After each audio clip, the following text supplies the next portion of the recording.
आज का हमारा लेसन है the sick rose by William Blake. William Blake एक पोइट तो हैं ही, साथ में एक पेंटर भी थे। इनकी काफ़ी सारी प्रसिद्ध कविताएं हैं। मेनली ये स्पिरिचुअल विजन्स के ऊपर ही पोइम्स लिखते हैं, यानी आध्यात्म के ऊपर, लाइफ के एक्सपीरियंस से इन्होंने जो भी कुछ सीखा है उसे पोइट्री के रूप में लिखने की कोशिश करते हैं। इनके जो वर्क हैं वो मेनली दो भाग में डिवाइडेड हैं, songs of innocence and songs of experience. आज की जो कविता है द सिक रोज, ये सॉन्ग्स ऑफ एक्सपीरियंस से लिखी गई है। इस कविता में पोएट ने बहुत ही क्लियरली ये दिखाया है कि किस तरीके से रोज के इनोसेंस का फायदा एक वर्म यानी कि कीड़ा उठाता है। असल में ये कविता सिर्फ 8 लाइन की है, पर यदि हम इसका अर्थ निकालने की कोशिश करें, यदि हम इसके अर्थ को निकालने की कोशिश करें तो इसके कई सारे इंटरप्रिटेशन किए जा सकते हैं। लोग अलग अलग तरीके से इसका अर्थ निकालते हैं।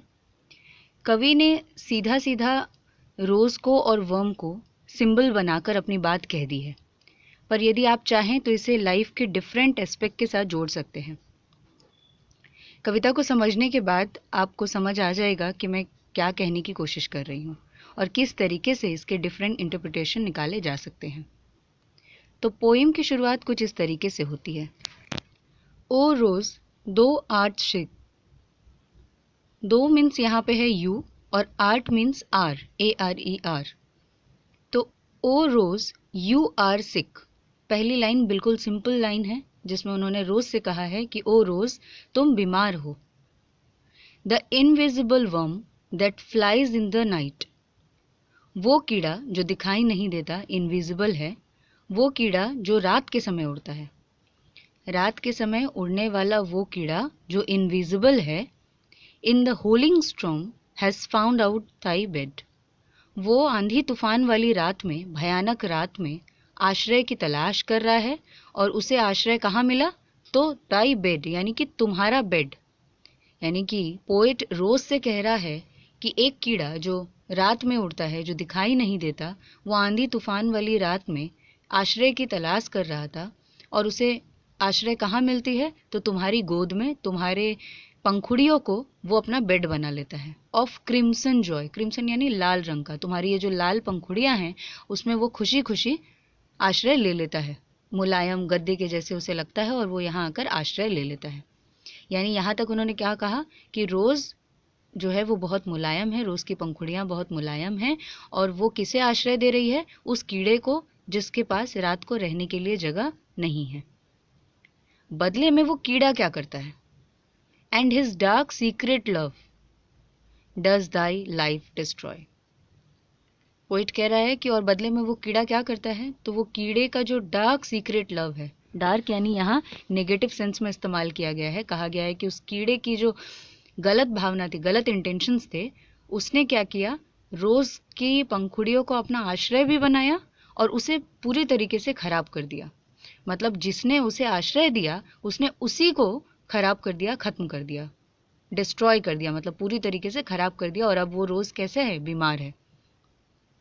तो यानी सिंपल से पोइम में हमने क्या देखा कि रोज जो है वो बहुत ही इनोसेंट है और वो अपनी अच्छाई के कारण सामने से किसी को परेशान देखकर अपने यहाँ सहारा दे देता है, अपने पास रहने दे देता है, और बदले में वो जो कीड़ा है वो क्या करता है? तो वो अपने गलत इंटेंशन को ध्यान में रखकर, अपने गलत इंटेंशन के साथ उस रोज को पूरी तरीके से बर्बाद कर देता है, खत्म कर देता है।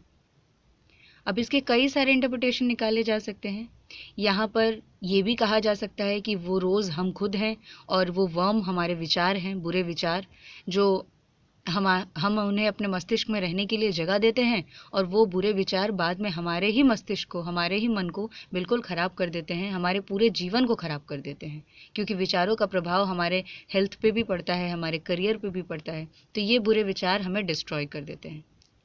दूसरा इंटरप्रिटेशन हम ये भी निकाल सकते हैं कि ये जो रोज़ है, जो इनोसेंट है, वो आम जनता है और जो वर्म की बात कही गई है वो करप्टेड गवर्नमेंट हो सकता है, जो गवर्नमेंट लोगों का फ़ायदा उठा रहा है, लोग गवर्नमेंट को चुनते हैं, सरकार बनाते हैं और फिर सरकार उन्हीं मासूम लोगों का फ़ायदा उठाती है। तो इस तरीके से किसी भी दो व्यक्ति को लेकर इस कविता को समझा जा सकता है।